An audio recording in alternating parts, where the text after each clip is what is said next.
Now things have changed. Israel's attack has effectively killed the Gaza ceasefire talks, stripped US security guarantees of value, and demonstrated that safe havens can no longer be taken for granted. The problem here is that the whole purpose of aligning with the United States and Israel is security. That is why you align with these people in the first place. So for the Israelis to attack them and defeat the purpose as to why they're selling out in the first place is incredibly counterproductive and puts them in a very weird spot, because now it's like you're selling out for what? Israel has crossed a new threshold. For the first time, its air force struck inside Qatar, targeting Hamas's political leadership in the heart of Doha. The operation, carried out jointly by the IDF and the Internal Security Agency, Shin Bet, was aimed at senior... Shin Bet is their FBI equivalent, chat. Mossad is their external security, right? An intelligence apparatus, just like our CIA. And Shin Bet is their FBI. Negotiators Khalil al-Hayya and Khaled Mashal, who were reportedly reviewing the latest US ceasefire proposal. Both men survived, however. And Trump gave them 24 hours to review it, which many believe was a ruse to get them in a position where they're together so they can be assassinated. This isn't the first time they've done this. The strike instead claimed the lives of at least 5 mid-ranking Hamas officials, and with them, possibly the last serious channel for ceasefire negotiations in Gaza. For years, Qatar has been at the center of mediation. It's where deals were struck, hostages released, and ceasefire plans drafted. It's also... Yeah, Qatar acts as like a middleman between hostile countries and the West, especially Israel and the United States. Where the United States maintains Al Udeid, the largest airbase in the Middle East, home to thousands of American troops. This balancing act made Qatar indispensable, but now things have changed. Israel's attack has effectively killed the Gaza ceasefire talks, stripped US security guarantees of value, and demonstrated that safe havens can no longer... Now, this is really important for you guys to understand. So now the peace negotiations are off the table, right? So basically, since the negotiations are off the table, the bombing is continuing, right? Which is to the Israelis' favor. Then it's made it where, does the country feel like it's protected in other Gulf states? No. Right? Israel bombing them has basically removed the security parameter that they thought that they had. Right? So this bombing has done way more than just like target these Hamas guys and, fail. It had other diplomatic negative ramifications. No longer be taken for granted. The emirate, in the crossfire of playing both sides, has become collateral. And this is really disturbing because the thing you guys got to understand about the Gulf states, right? With places like, Qatar, UAE, Saudi Arabia, their people don't like the Israelis and their people don't like the West, okay? The people, right, the majority Muslim Arab population that live in these countries, they do not like Israel and they don't like the West because of what they've been doing when it comes to supporting the Israelis with occupation of Palestine, right? However, the monarchs understand that if you don't play nice with Israel and the United States, one of two things is going to happen. They're either going to run a coup and take you out of power, or you're going to have to be bribed. So they said, you know what? We might as well at least cooperate with these guys and still be able to run our countries rather than say, no, we oppose you guys and then eventually get taken out. And they've seen many dictators have this fate. Gaddafi, Saddam Hussein, right? Omar Bashir down in Sudan, civil war there, right? Between Hamedi and the other guy, right? Literally in a civil war between the two, different factions, a paramilitary group in the actual army of Sudan, right? So Lebanon, what's going on with them? Where they killed Hassan Nasrallah, but they still refuse to disarm Hezbollah. So the Gulf states are keenly aware of the fact that if you don't play nice with the West, it could lead to problems. But a lot of the times their people look at them like, you guys sold out. So the problem here is that the whole purpose of aligning with the United States and Israel is security, okay? That is why you align with these people in the first place. So for the Israelis to attack them and defeat the purpose as to why they're selling out in the first place is incredibly counterproductive and puts them in a very weird spot. because now it's like you're selling out for what? So this has put them in a very strange and awkward position diplomatically. Interestingly, the Hamas meeting itself was initiated by Trump, who urged the group to accept terms for ending the conflict. Yes, he gave them 24 hours. And this is not the first time that the United States and Israel have used diplomacy, right, feigned diplomacy, to conduct an attack. If you guys remember, and shout out to my guy Cub Cube for joining in.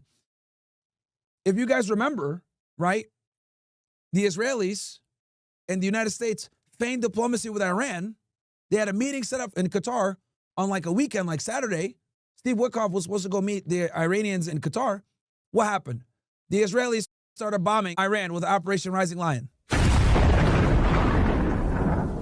They activated Mossad assets. They took out air defense. They were behind enemy lines. They bombed all their nuclear facilities. They killed several generals, and they also killed several scientists, nuclear scientists, all in one day, right? It was literally probably the worst attack Iran's ever had in their history. It was like a Pearl Harbor event because it all happened in one shot. The Israelis did a fantastic job of attacking the Iranians in one hard blitz, and that's how the Israelis come. Mossad assets activate. The Mossad assets use drones that they assembled in the country. So that means that they had been in Iran for months, staging and preparing for this attack. Once they get activated, they destroyed Iran's many air defense systems, jammed radars. While this was happening, the Israeli Air Force flew into Iran utilizing Syrian and Azerbaijan airspace and shot missiles into Iran. These missiles took out the remaining air defense as well as precision strikes that killed generals in their apartments as they were having dinner and killed scientists. Nuclear scientists. And the Air Force was able to have air dominance for several days because these Mossad assets literally crippled their air defense in country. And they were doing this all in tandem with each other, right? Really smart and powerful operation. Got to give credit where it's due. It was a big success. But as you guys know, 18 hours later, boom, boom, boom.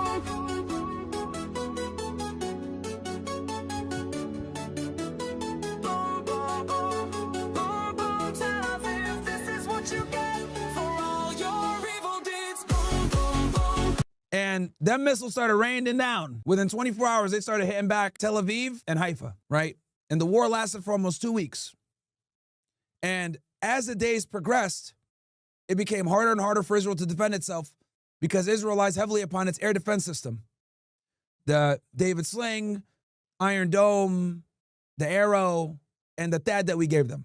And on top of that, other countries were also assisting with shooting down the missiles. But that's why Trump bombed Fordo, to effectively end the conflict, because the Israelis could not continue the air defense against Iran's enormous ballistic missile program. But that just gives you guys a quick little recap of that.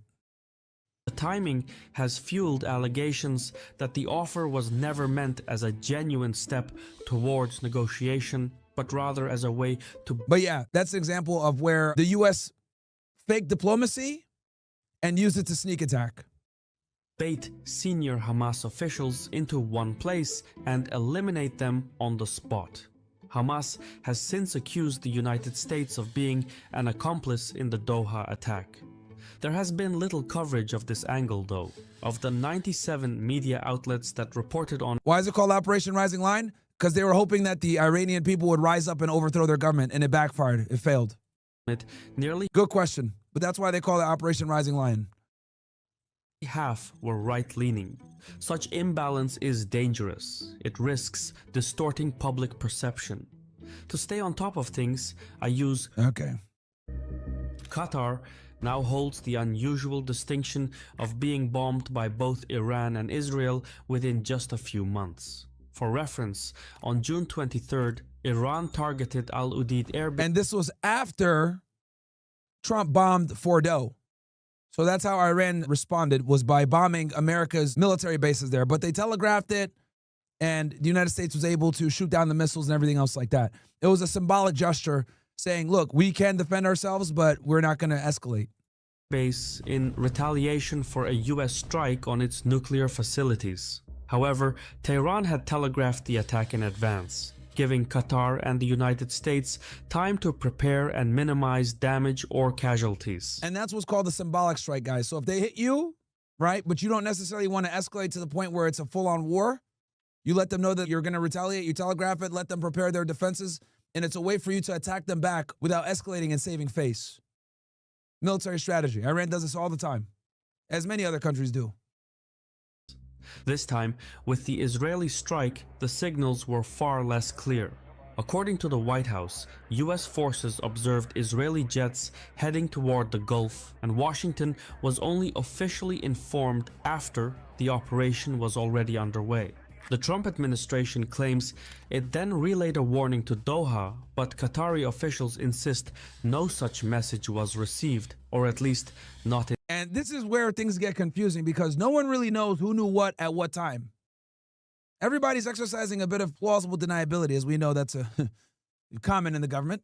In time. These conflicting accounts raise more questions than answers. The official story makes little sense.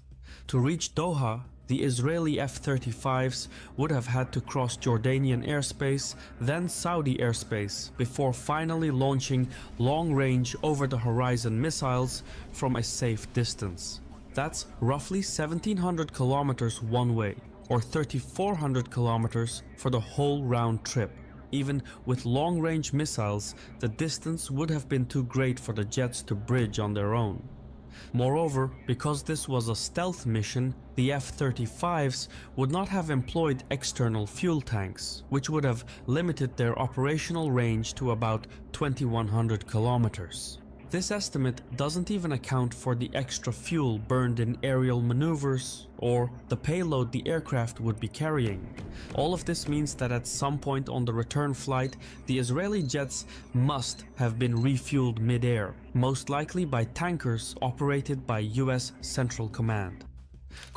So that creates even more questions. Incidentally, at the very time of the Israeli strike, a British Voyager tanker took off from Qatar, circled in the skies for several hours. So this also raised a lot of speculation. So the Brits and America were involved. And then returned to base. This has led to speculation that Britain had refueled the Israeli jets. The problem, however, is technical. The Voyager tanker relies on a probe and drogue system, in which a cone at the end of a hose connects to the receiving aircraft. The Israeli F-35A, by contrast, requires a flying boom system, which is a rigid arm extending from the tanker. The two systems are not compatible, making it highly unlikely that the British tanker was involved. Meanwhile, according to the Wall Street Journal, the Israeli jets avoided Arab airspace altogether by flying over the Red Sea on the opposite side of the Arabian Peninsula. Now, let me explain this real quick, guys. Israel using Arab airspace from Saudi Arabia or Jordan allies to attack Qatar is considered a big problem and is looked at as damn near betrayal. So this is why airspace is so important to figure out where it happened. Like, for example, when the Israelis attacked Iran, there's heavy speculation that they used Azerbaijan airspace.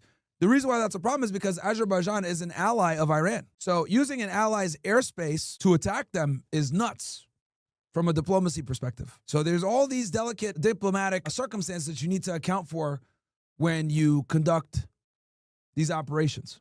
From Qatar. From there, they reportedly launched air-launched ballistic missiles that arced into low Earth orbit before striking Doha. However, even in this setting, the Israeli missiles would have been detected by America's space-based infrared sensors. And also, the distance would still have been too great for the jets to complete without support. Case in point, the Israeli operation, whether through Saudi airspace or the Red Sea, must have been picked up by the United States and even approved by it. Even stranger is the silence of Qatar's air defenses. Doha possesses some of the most advanced systems money can buy, including They buy their weapons from us. Patriot, THAAD, NASAMS, and Skynex batteries, along with a fleet of F-15Es, Rafales, and Eurofighters. These assets should have detected incoming aircraft and missiles long before they reached the capital, yet none were activated. The absence of any response suggests that the Qatari leadership, like the Trump administration, may have been aware of the operation from the outset and, whether by pressure or circumstance, had little choice but to let it proceed. There is, however, no way to verify any of this. We can only speculate based on the information currently available. Publicly, Qatar's Ministry of Foreign Affairs condemned the Israeli strike as a violation of the country's sovereignty, a position that was echoed by several other Gulf Arab states. Even if the strike missed its intended targets, it delivered a clear message. When Israel perceives a threat to its security, it shows little regard for red lines or diplomatic fallout and places. And that defeats the purpose and has red-pilled a lot of the Arab world. Okay? Because it's very obvious, guys, now that, and I've told you guys this before, look, I don't want to say I'm glad that they bombed the Qataris, but I've been telling you guys for months that the Israelis are a cowboy rogue state that do whatever they want, whenever they want, and no one can tell them shit. Okay? Bombing an American ally puts us in a precarious situation, puts Qatar in a weird situation, and hurts our relationship with them. But the Israelis don't give a about any of this. And this is the country that we give the most aid to, by the way. Once considered, Marco Rubio's over there right now as we speak, chat, trying to figure out how to clean up the mess. Imagine you got a badass little kid, right? Goes to school, starts fights, and instead of you bringing him home and disciplining him, you go meet with him and figure out how you're going to clean up the problems that they created at school. Bruh. That is literally the American-Israeli relationship. They do what they want, spoiled little brat, and we got to clean up their mess, bro. considered safe havens can no longer be taken for granted. This is a big deal, chat. Very big deal. And I think this has red-pilled a lot of the Arab world. Even the Gulf states who thought that they were safe, this has red-pilled a lot of them. And this is going to make a lot of them go closer to China, go closer to Russia. Saudi Arabia has already started buying weapons from other world powers, right? Because when they buy weapons from us, we still have some degree of control over their weapons and how they use them. So what's going to happen is these Gulf states are going to diversify their weapon cache from other countries to not be 100% reliant upon the United States, because Israel just demonstrated that if they attack you, you're not going to get the protection that you sold out your country for, by the way.